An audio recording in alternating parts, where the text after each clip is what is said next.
However you define the groups of teens in Cincinnati, the results are the same. Children are ending up dead or imprisoned. At a Cincinnati City Council committee meeting earlier this week, the vice mayor questioned the police chief about the issue. Some people have said, we definitely have gangs, and I've also heard that, we have groups. We don't really have gangs. We do have groups that operate together towards a goal of theirs, I guess you could say. Yeah. But we do not see the structured gang problems like many large cities see. The U.S. Justice Department's National Gang Center defines a group as a gang if it has 3 or more members, generally aged 12 to 24. Those members share an identity linked to a name or symbols.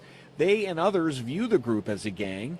The group is involved in an elevated level of criminal activity, and the group has some permanence and a degree of organization.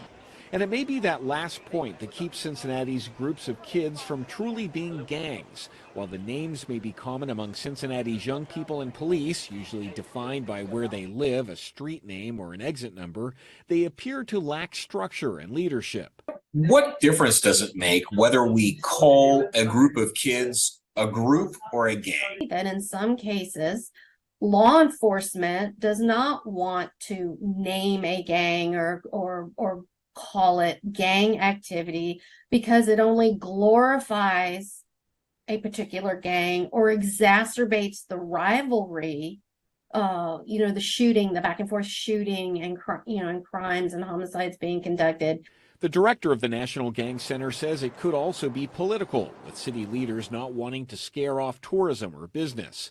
Also, she says labeling kids gang members might be detrimental for them, regardless of whether they want to self-identify as a gang member. And there's a large movement to not label young people this way so that they do have opportunities, because the majority research shows that the majority of young people, they just age out and move on after a year or 2 years.